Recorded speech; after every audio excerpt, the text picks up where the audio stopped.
Hello friends and welcome to my channel. तो आज का हमारा वीडियो है वैकेंसीज के बारे में। जैसे कि आपने वीडियो के टाइटल में पढ़ा होगा कि बैंक ऑफ बड़ौदा के अंदर टोटल 500 वैकेंसीज निकली है, तो उसके बारे में आज हम बात करेंगे। और इसके साथ ही हम ये भी बात करेंगे कि आप किस तरीके से अप्लाई कर सकोगे, आप अप्लाई करने के लिए एलिजिबल हो या नहीं हो, और अगर अप्लाई करने के बाद उसकी एग्जाम किस तरह से रहेगी, एग्जाम देने के लिए आपको कहाँ जाना पड़ेगा, एग्जाम की कितने मार्क्स की रहेगी, सैलरी कितनी रहेगी, वो सब आज हम वीडियो के कवर करेंगे। और मेरे पास ये सारी इन्फॉर्मेशन जो है वो सब मैं आपके साथ शेयर करना चाहूंगा।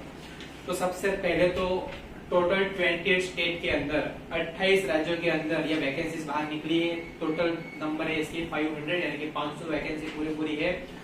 इसके लिए आपको जो 3 राज्य है वो सबसे इम्पोर्टेंट है। क्यों इम्पोर्टेंट है? क्योंकि इसके अंदर सबसे ज्यादा सीट्स अवेलेबल है, जो कि है सबसे पहले गुजरात, उसके बाद है यूपी और उसके बाद है राजस्थान। देखिए वैकेंसी तो सभी स्टेट में है, टोटल 28 में है, लेकिन ये जो 3 राज्य मैंने बताया उसके अंदर सबसे ज्यादा। उसके बाद है कि एज क्राइटेरिया क्या होगा। तो इसके अंदर आपको अगर एग्जाम देनी है या अगर आपको जॉब चाहिए तो मिनिमम एज आपकी 18 वर्ष होनी चाहिए और मैक्सिमम एज आपकी 26 यानी कि 26 वर्ष होनी चाहिए।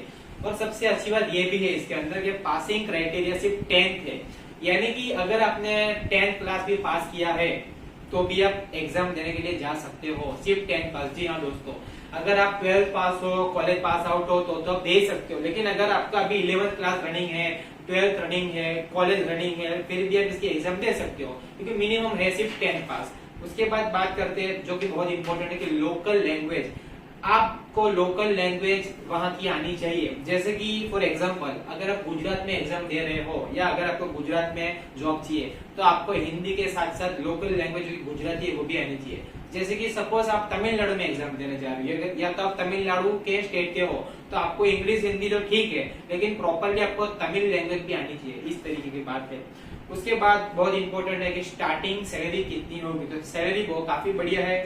सैलरी आपको स्टार्टिंग मिलेगी 19,500 यानी कि 19,500। उसके बाद आएगी बढ़ के 22,160, उसके बाद 26,310, उसके बाद 30,270, उसके बाद 33,780 और फिर 37,815 यानी कि 37,815।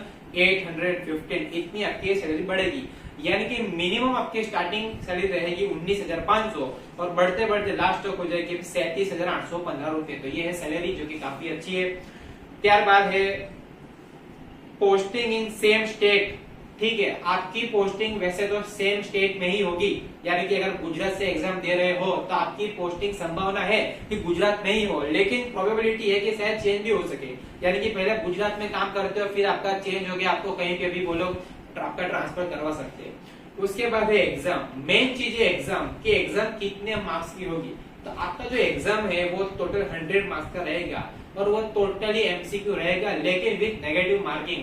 आपको बहुत अच्छे से पता है कि नेगेटिव मार्किंग क्या है, तो उसके बारे में हम ज्यादा बात नहीं करेंगे। अब एग्जाम के अंदर सब्जेक्ट कौन से हैं और कितने मार्क्स का कौन सा सब्जेक्ट है। तो टोटल सब्जेक्ट हो गए 4। सबसे पहले आएगा इंग्लिश, उसके बाद आएगा जनरल अवेयरनेस यानी कि थोड़ा बहुत जीके जैसा हो गया, जनरल नॉलेज जिसको हम बोलते हैं। उसके बाद आएगा मैथ्स और उसके बाद आएगा रीजनिंग। रीजनिंग सब्जेक्ट दोस्तों काफी इंटरेस्टिंग है। तो ये 4 सब्जेक्ट हो गए सभी के। मैं आपको बोल देता हूँ, इंग्लिश की एग्जाम रहेगी 25 मार्क्स की, जनरल अवेयरनेस भी रहेगा 25 मार्क्स का, मैथ्स भी 25 मार्क्स का और रीजनिंग भी रहेगा 25 मार्क्स का। टोटल 25 25 25 25 और आपके हो गए टोटल 100 मार्क्स की आपकी एग्जाम रहेगी। और एग्जाम कौन सी लैंग्वेज में दे सकते हो, तो एग्जाम में ऐसा है कि आप अपनी लोकल लैंग्वेज में भी दे सकते हो, लेकिन उसके बाद इसमें लिखा है कि इंग्लिश और हिंदी भी ऑप्शनल है। यानी कि सपोज आप गुजरात में रहते हो लेकिन आपको गुजराती में एग्जाम नहीं देनी है तो आप इंग्लिश में भी दे सकते हो या तो हिंदी में भी दे सकते हो। यानी कि इंग्लिश और हिंदी ऑप्शनल है, उसके अलावा आप दे सकते हो आपकी जो भी लोकल लैंग्वेज है या जो आप प्रेफर करते हो उसमें। उसके बाद है हाउ टू अप्लाई। ये बहुत जरूरी है कि अप्लाई कैसे करना है, तो उसके बारे में आपको बहुत डीपली बताता हूँ थोड़ा बहुत कि अप्लाई एक तो आप कंपलसरी ऑनलाइन ही करना पड़ेगा। उसकी जो वेबसाइट है वो मैं डिस्क्रिप्शन में डाल दूंगा कि कौन सी वेबसाइट से करना है, कैसे करना है, स्टेप बाय स्टेप इन्फॉर्मेशन है वो भी मैं आपको अगले वीडियो में दूंगा। लेकिन आपको कमेंट कर देना कि सर नेक्स्ट वीडियो पार्ट 2 है तो मैं करूंगा। ओके, तो सबसे पहले है ऑनलाइन फॉर्म एप्लीकेशन। आपको अगर एप्लीकेशन करना है तो आपको वेबसाइट के द्वारा ऑनलाइन करना पड़ेगा। दूसरी चीज फीस के बारे में कि कौन सी कितनी फीस रहेगी, तो अगर आप जनरल में यानी कि ओपन में आते हो या तो आप ओबीसी में आते हो तो आपको 600 रुपये फीस भरनी होगी ऑनलाइन, और अगर आप एससी या एसटी में आते हो तो आपकी फीस रहेगी 100 रुपए।